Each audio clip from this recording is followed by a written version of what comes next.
To begin with, it should be clarified that from the point of view of the French language, it is more correct to say Potez rather than Potez.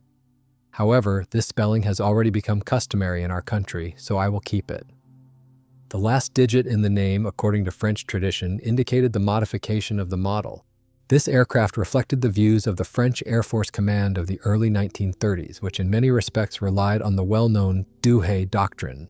At that time, the concept of a universal aircraft was popular, one that could simultaneously serve as a bomber, a reconnaissance aircraft, and a close support plane. Some specialists believed it should also perform certain functions of a heavy fighter.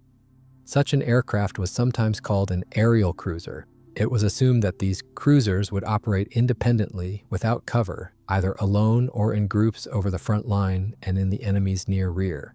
In June 1933, the French Ministry of Aviation announced a competition to create such a universal aircraft. Naturally, such a combination of functions, which required fulfilling quite contradictory demands, significantly complicated the designer's work and forced them to make compromises. And a compromise inevitably reduced the aircraft's capabilities in carrying out specific tasks. The universal aircraft was required to have speed, maneuverability, powerful defensive armament with all-around fire, and a wide assortment of bombs. The designers of the company, Aeroplane Henri Potez, tried to meet all these requirements, and the pace of design was record-setting. The machine was created in less than half a year. As a result, an experimental aircraft appeared, which made its first flight on November 14, 1933. The plane combined features inherent to both the outgoing and the new generation of bombers. On one hand, enclosed cockpits, protected turrets, retractable landing gear. On the other, a bulky and aerodynamically disadvantageous high-wing layout, with engine nacelles mounted on a complex system of pylons and struts. The voluminous fuselage had a rectangular cross-section and was built almost entirely of wood. In the nose was the navigator bombardier's cockpit with a nose turret. Forward, side, and downward visibility was provided by large windows. The pilot sat higher and to the left of the navigator, which made the pilot's canopy asymmetrical. To the right of the pilot's seat, there was a passage to the navigator. The fuselage also had several large windows under the wing, and on the underside was the lower turret. Another turret was located behind the wing on top. The aircraft was a high wing. The wing was mounted at the level of the fuselage roof. It was rectangular in plan with rounded tips. Ailerons with trimmed tabs were hung on the trailing edge. The wing and aileron framework was made of duralumin and covered with fabric. The tail unit of the experimental prototype was twin-finned. The fins with fabric-covered rudders stood above the stabilizer, roughly at mid-span. The most unusual feature of the aircraft's appearance was the engine placement. The engine nacelles were located at the ends of very short pylons and were connected to the fuselage and wing by a system of struts. The first prototype was equipped with two V-type liquid-cooled engines producing 690 horsepower each. They drove two-blade fixed-pitch wooden propellers. The main landing gear struts retracted backward into the engine nacelles after takeoff. In the retracted position, the wheels protruded slightly from below. This was considered a safety measure for an emergency belly landing. The small tailwheel was non-retractable. The aircraft's armament consisted of 3 fully protected mechanized turrets with 7.5mm machine guns. All firing positions had wide fields of fire. To reduce drag, the upper rear turret retracted into the fuselage, and the lower one had an extendable section that opened when the gunner entered it. Despite the fuselage's considerable size, most of the bomb load was carried externally. The maximum bomb load was 2,200 pounds. Mounts for 4 500-pound bombs were located under the fuselage between the engines. Inside were cassette bomb racks for 10 bombs of 123 pounds each. They could also be used for smaller munitions. The aircraft was a 4-seater. The crew consisted of a navigator bombardier, a pilot, a gunner radio operator, and a gunner. Tests of the prototype ended in May 1934. It was the base model on which several modifications with different engines were developed. The next modification was to be equipped with twin-row radial engines of 860 horsepower each, and another with inline engines of 720 horsepower each. On November 25, 1934, the first prototype after refinement was again handed over for official Air Force trials. By that time, a trial series of 4 aircraft had already been built, which included upgraded prototypes of different modifications. Unlike the first prototype, they received a single-fin tail unit and 3-bladed variable pitch metal propellers. The crew was increased to 5 men. There were now 2 pilots, seated one behind the other. Initially, the prototype also differed in armament. A 20mm Hispano autocannon was installed in the upper mount. But this remained only an experiment. Based on the results of comparative tests, the French Air Force settled on 2 variants, with Hispano-Suize and Lorraine engines. The first order for these aircraft was issued even before official testing. It provided for the purchase of 43 planes. According to Plan No. 1 for the expansion and re-equipment of French military aviation, it was intended in total to acquire 240 bombers of these models. Therefore, new orders were issued in April 1935 for 50 planes, in October for 40, in December for another 90. In the first half of 1935, the first production bombers left the workshops of the Potez factory in Mayotte. They were equipped with Hispano-Suize engines, 1 right-hand rotation and 1 left-hand rotation engine per plane, which simplified handling. The reworked first prototype was also included in the first batch. Starting from the 37th machine, new upper turrets were introduced, externally distinguished by a flatter dome. The new aircraft first entered the reconnaissance squadrons. They were received by the reconnaissance groups of the French Air Force. By December 31, 1935, the French Air Force had already accepted 64 Potez aircraft. Soon, these machines also appeared in bomber units. Several squadrons of a few groups were re-equipped with them. In 1936, the first production aircraft with Lorraine engines, again of both left and right-hand rotation, were released. A total of 40 such aircraft were delivered in a year. The last batches were equipped with Lorraine engines of the same power, 720 horsepower. The version rejected by the French Ministry of Aviation became the basis for the export modification. An order for these aircraft came in 1935 from Romania. The Romanians ordered 10 machines, but for some reason accepted only 8 bombers a year later. In that same 1936, the Potez aircraft saw their baptism of fire. Confronted with a military uprising led by General Franco, supported by Germany and Italy, the government of the Spanish Republic began making desperate efforts to replenish and modernize its aviation. Among bombers, the Republicans had only outdated single-engine Breguet biplanes. To these were added hastily converted passenger dragons and Fokkers. But what was needed were real combat machines that could be opposed to the equipment supplied to the Francoists by the Germans and Italians. One of the initial sources of aircraft supply became France, which at that time was governed by the left-wing Popular Front. By August 15th, 5 Potez aircraft had arrived in Spain, and by the end of September, another one. These were standard production bombers. They differed from those in French service only in that, instead of Darn machine guns, they were fitted with Vickers of 7.69mm caliber, and small changes were made to the bomb armament to allow the use of bombs available to the Republicans. The Potez aircraft joined the Escuadrilla España, also called the Foreign Group. The latter name arose because the aircraft had arrived from France together with their crews. French pilots, navigators, radio operators, and mechanics came to fight not only for the cause. They were given good salaries, bonuses for flight hours, and for each combat sortie. The squadron was commanded by the communist writer André Malraux. He was an amateur pilot, had never served in the Air Force, and certainly had no experience in leading a combat squadron. But most of his subordinates were former military pilots, and they mastered the Potez fairly well. At first, while the Francoists had the same outdated aircraft as the Republicans, inherited from the former Spanish Army, the bombers operated quite successfully. From the Alcantarilla airfield, the aircraft flew to bomb enemy troops near Madrid. They went in groups without fighter cover, and when enemy fighters appeared, they closed into a tight formation and covered each other with crossfire. If the enemy managed to break the formation, the fighters together rushed at the lagging aircraft. The Hispano engines worked quite reliably. Only once, on September 25th, during the bombing of Granada, was an aircraft forced to land at San Javier due to an engine failure.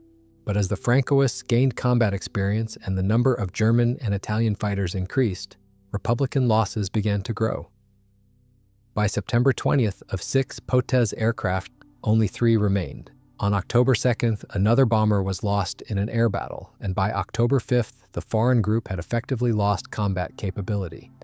All of its Potez aircraft were either shot down or heavily damaged and required repair. The French pilots began to return home, but new machines arrived from France. By October 15th, another 6 Potez aircraft were delivered to Spain. This time they belonged to the modification with Lorraine engines. A total of 8 such aircraft arrived in October. The crews were reinforced with Spaniards and Soviet pilots. In fact, both groups had begun flying the Potez since the end of September, but their numbers were then very small. Now they made up more than half of the personnel.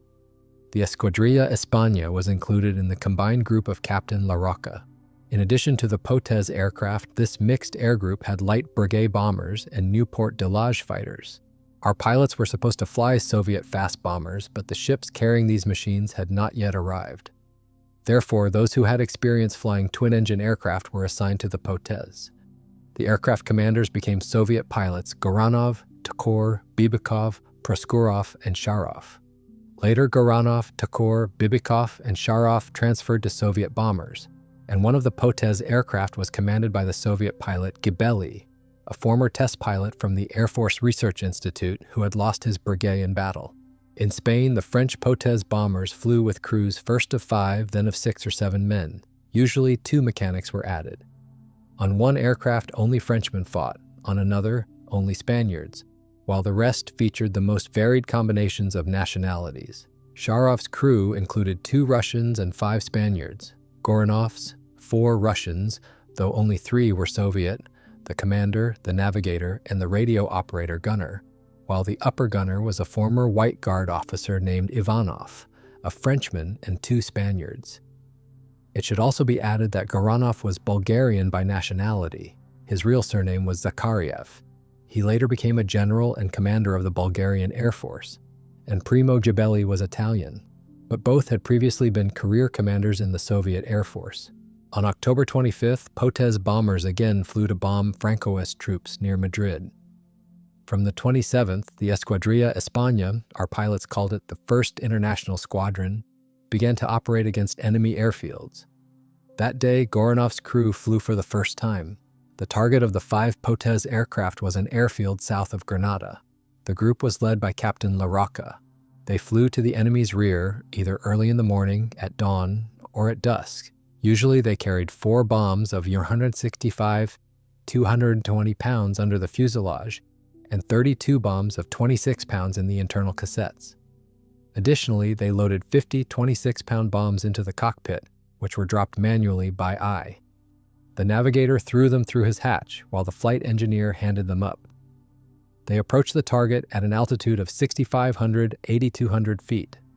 Bombing was carried out individually, with personal aiming, sometimes making up to a dozen runs. On average, each Potez flew 3 to 4 combat missions per week.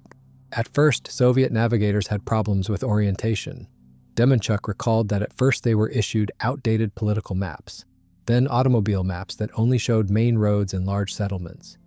They were confused by Latin letters and the unfamiliar phonetics of the Spanish language. Flights were performed in pairs or small groups. Enemy fighters usually tried to get on their tail, opening fire from a distance of 230–330 feet. When Italian Fiats and German Heinkels appeared, the Potez crews would go full throttle and begin maneuvering, following the tracers of machine gun bursts. The gunners at that moment tried to drive the enemy farther away. Our pilots gave interesting assessments of the Potez. The aircraft was considered simple and pleasant for the pilot. In Goranov's report, it was written, "The machine is very easy to fly. Maneuvering on it is easy." Lieutenant Sharov's opinion, "The controls are very light, lighter than on our SB." Tokor in his report emphasized that the use of engines with opposite rotation improved the controllability and maneuverability of the bomber. Pilots praised the reliable brakes, spacious and comfortable cockpits, the large number of conveniently located instruments, the landing gear that retracted and extended without problems, and the excellent communication between crew members. The combat survivability of the aircraft was increased by the use of protected fuel tanks, which could be jettisoned in case of fire. The fuel tanks of the Potez interested the leadership of the Soviet Air Force so much that an order was given to deliver one such tank from Spain to the USSR for more detailed study. Navigator Demenchuk wrote in his report, "On this aircraft, it is very convenient to work because the cockpit is spacious, there is a table, and one can arrange oneself well." The French machine also provided good visibility and firing arcs. The upper and lower turrets rotated 360 degrees, and the nose mount also had a wide field of fire. At the same time, the well-thought-out protection allowed gunners to work without protective goggles. Radio gunner Desnitsky noted in his report, "The gunner's cockpit on the Potez is well equipped, the machine guns work well." Sharov wrote, "The firing from the Potez is definitely better than on the SB." In general, in all crew reports and in the transcripts of conversations with them, and conversations with pilots returning from Spain were held at a very high level, up to the head of the Soviet Air Force, Alksnis. Comparisons of the Potez with our SB are clear. The shortcomings of the SB were cramped cockpits, poor visibility, and narrow firing sectors of gun positions. For example, the SB had only one bomb release lever for the navigator, while the French machine had two additional emergency ones for the pilot and the flight engineer. But despite all these advantages, the Potez had a very serious drawback: low speed. In reality, with bombs, the French aircraft could develop no more than 168 miles per hour, and its cruising speed was about 106 miles per hour. Unlike the SB, it could not escape enemy fighters. Its armament, despite all its advantages, generally did not allow the Potez to defend itself. This made it necessary to provide strong fighter cover for their missions. In the report of Brigade Commander Alexeyev, who returned from Spain, it was stated, "The actions of the Potez must definitely be ensured by fighters." Douhet even proposed transferring the French bombers to night flights. Other shortcomings also became apparent. The Lorraine engines were considered insufficiently reliable. Their ignition often failed. According to navigators, the French bomb sight was outdated and clearly inferior to our Soviet one, a copy of the German Gurs. Our men did not fight long on the Potez. Goranov, for example, made only 4 combat sorties on it. In one of them, when the aircraft entered a zone of intense anti-aircraft fire, the second French pilot panicked and ran to hide in the tail. The Spanish mechanic forced him back at gunpoint and sat next to him until landing. The faint-hearted Frenchman was soon replaced by a Spanish pilot. In the 4th sortie, Goranov's crew for the first time encountered enemy fighters. A group of Potez led by La Rocca was attacked by 5 German biplanes. On Goranov's aircraft, a machine gun burst disabled the right engine, but the crew continued the flight to the target on one motor and dropped the bombs accurately. On the way back, the damaged aircraft again met enemy fighters. Soon, 2 machine guns fell silent, and the German Heinkels began firing point-blank at the doomed bomber.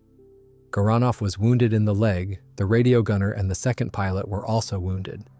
Finally, the left engine failed. The aircraft glided about 25 miles and landed between the second and third lines of Republican trenches. During the rollout, one wheel hit a crater, the landing gear collapsed, but fortunately all the pilots survived. An hour later, 3 Heinkels again strafed the already riddled and flattened aircraft on the ground. Afterwards, 125 bullet holes were counted in the bomber. Another French bomber, flown by Proskurov, was also badly damaged, and on one engine he made a forced landing barely short of his airfield. The commander of the group, Captain La Rocca, was held responsible for such an unsuccessful sortie. In the spirit of the times, he was even accused of aiding the Francoists. Someone decided that he had led his group along the front for too long, giving the enemy time to prepare an ambush. The captain was removed from command, and his place was taken by Major Luna. He himself no longer flew, limiting himself to general leadership from the ground. Starting from early November, French bombers began to be escorted by fighters. Thus, on November 3rd, a group of 5 bombers took off with an escort of 10 Soviet fighters. They were attacked by 5 enemy fighters who failed to break through the cover. The next day, in a raid on Alcala, 3 bombers were escorted by 5 fighters. After that, Goranov and Proskurin no longer fought on French bombers. Sharov made only 2 sorties on a French bomber. In the last one, the gunner Volodin was wounded, after which he too switched to a Soviet fast bomber. Tihor also transferred to the new bomber, while Bibikov became the commander of a Soviet bomber flight. In December 1936, this entire group of pilots returned to Moscow. The only Soviet pilot who died on a French bomber was P.A. Gibelli. On November 10th, 4 aircraft bombed the artillery positions of the Francoists to the southwest of Madrid. Gibelli made 13 attack runs on the target, which was an enormous and perhaps unjustified risk. In the end, his aircraft was hit by an anti-aircraft shell. The plane made a forced landing on enemy territory. The crew was captured. All of them, except the commander, were executed on the spot. Gibelli was tortured and then brutally murdered. On November 15th, an Italian aircraft dropped a box on the outskirts of Madrid with a parachute. Inside was the mutilated body of the pilot, cut into pieces, and a note. This gift is sent so that the commander of the Red Air Forces will know the fate awaiting him and all Bolsheviks. Later, the Francoists persistently denied that this event had really taken place, but there are photographs and eyewitness accounts that undeniably prove this savage crime. Editor's note. On November 21st, Gibelli was posthumously awarded the title of Hero of the Soviet Union. By mid-November, the Republicans had only 4 operational French bombers left. They were flown by Spanish crews and the few remaining Frenchmen. The aircraft continued to be actively used until the spring of 1937. On December 19th, in addition to the aircraft received from the USSR, 8 French ground attack aircraft, 4 bombers, and 3 fighters were allocated to support the Teruel operation. French bombers once again operated by day, but now always under constant fighter escort. Thus, on December 27th, accompanied by 6 Soviet fighters, they twice flew beyond the front line. In the first sortie, an air battle took place. The Soviet fighters shot down 2 Italian Fiats, but 1 Republican bomber was also damaged and made a forced landing on its own territory. On January 1st, 1937, the España squadron carried out a raid on Teruel. The group was again covered by 6 Soviet fighters. The last operation in which the Spanish-French bombers participated was the fighting near Malaga. The Spaniards expected to receive a total of 50 of these bombers from France. French sources even mention 53 ordered machines, including part of an unfulfilled Romanian contract. The Republican government paid in advance for them, but France soon joined the policy of non-intervention, and further deliveries were frozen. As a result, only 14 good airplanes actually reached Spain. The fighting in Spain allowed for a sober assessment of the rather modest combat capabilities of this aircraft family. It became clear that in battles with modern fighters, this machine had almost no chance of survival. The new French Minister of Aviation, Pierre Cotte, was already opposed to the concept of multi-purpose aircraft. He advocated the use of a wide range of specialized machines in the Air Force. Therefore, in 1936-1937, only 2 small orders followed for these bombers, 16 and 20 aircraft of the tropical modification. This was a special version adapted for operation in colonies under hot climates. 3 trial aircraft of the tropical modification were already included in the very first order. In 1937, the French Air Force received the last machines of this family, 40 of one modification and 24 of another. In the same year, these bombers, which had previously flown only in the metropole, began to be sent to the colonies. At first, they were stationed in North Africa, in Morocco, Algeria, and Tunisia. These aircraft were assigned to separate aviation groups based in Marrakesh, Fez, Oran, Algiers, Sétif, and El Aouina. Later, French bombers were sent to Lebanon, Equatorial Africa, and Indochina. One example was handed over to the Naval Aviation. It was converted into a personal limousine for the Minister of the Navy. The upper and lower turrets were removed. The nose turret was kept, but without the machine gun, used only as an observation dome. A cabin was arranged inside the fuselage with 2 sofas facing each other and a rather cramped lavatory. The radio equipment was heavily modified compared to the standard version. Interestingly, the aircraft was piloted by a Navy crew, but the machine itself bore civilian markings along with naval aviation emblems. Later, just before the war, the fleet received about a dozen more Potez aircraft used as trainers. But let us return to 1937. By December 31st, the French Air Force had 244 machines of this type. More than 2/3 of them were in continental France. By 1938, Potez aircraft were already considered obsolete. Their speed, maneuverability, and armament no longer met modern requirements. In reconnaissance squadrons, these aircraft began to be replaced by Bloch, and in bomber squadrons by Amiot 143 and Bloch. Potez machines began to be transferred to flight schools that trained crews for bomber aviation. At least one aircraft was converted into a modification with more powerful engines of 860 horsepower. All its armament was removed, and a set of photographic equipment was installed. This machine, shortly before the beginning of World War II, was used for secret photography of the border regions of Germany and Italy. For example, it photographed the construction of the so-called Siegfried Line, defensive structures along the German-French border. On September 3, 1939, when France declared war on Germany, the combat units of the Air Force still had 85 Potez, of which 73 were operational. The schools counted 24, 18 operational, and 41, 31 operational were in storage. However, some of the machines in the schools and reserve parks were incomplete, lacking armament, radios, and various equipment. 3 bomber squadrons stationed at Le Bourget near Paris and 1 in Morocco could participate in combat operations. Another 43 aircraft in total were part of reconnaissance groups in Pau and Nancy. But during the Phony War, almost all Potez, without ever reaching the front, were transferred to training roles. By May 10, 1940, when the Germans began their offensive, only 23 aircraft remained in first-line combat units, of which just 12 were serviceable. There were 87 in the schools, but only 39 could actually fly. Another 16, all operational, were in use at various testing and experimental centers. In reality, only the aircraft of short-range reconnaissance squadrons took part in battles. 4 such squadrons in Lille, Castres, Mourmelon, and Sarrebourg each had 2 Potez alongside single-engine machines of various types. Thus, in practice, the Potez played almost no role in the war with Germany. Before the capitulation, the operational aircraft were flown to North Africa. In June 1940, there were 71 Potez in Algeria, Tunisia, and Morocco. Later, some of them were returned to continental France, where they were joined by repaired machines remaining in the unoccupied zone. A few Potez aircraft operated as bombers within the aviation of the Vichy government in distant colonies. In early 1941, 2 or 3 aircraft took part in the conflict on the border of Indochina and Thailand. The Thai authorities, counting on France's weakness after its defeat in the war, tried to seize disputed territories in Cambodia. A small and short war began, during which both sides actively used aviation. The Potez carried out several bombing raids on settlements and enemy troops.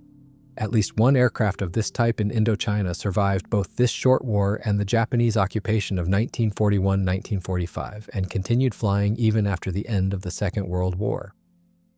Almost all Potez on territory of France not occupied by Germany were used as transports after the armistice. Only aircraft with the more reliable Hispano-Suiza engines remained in service. All armament was removed from them. Tail turrets were dismantled and the hatch openings were sealed. Nose turrets were either retained, without machine guns, or replaced with fairings made of duralumin sheet. Several Potez were handed over to the Army's Geographical Service, which used them for aerial photography in the colonies. Some machines joined the so-called ministerial squadrons, which were considered civilian and carried official mail and various officials between the metropole and the colonies. 3 transport groups of the Air Force also received Potez, but none were fully equipped with them. They were used alongside other types, including special military transport and passenger aircraft based on the Potez with a different, larger fuselage. One group took part in the Syrian campaign of 1941, when the British invaded Syria and Lebanon, through which the Germans had established an air bridge to the anti-British rebels of Rashid Ali in Iraq. The group included 2 aircraft and 1 special transport. On September 24th, 3 more Potez were transferred there from North Africa. They were used to deliver spare parts, ammunition, and other supplies from the African colonies, and later to evacuate personnel to Athens. After the defeat and capitulation of the Vichy forces in Syria, this group was relocated to Morocco. In November 1942, when the Allies landed in North Africa, several Potez were still airworthy, but they did not take part in combat against the invasion forces. After a brief resistance, French troops in Algeria and Morocco switched to the side of the British and Americans. The Potez were then used by the Allies as liaison aircraft, flying under American White Star insignia. The last Potez served in Africa for quite a long time, being retired only in 1944, replaced by American-made machines.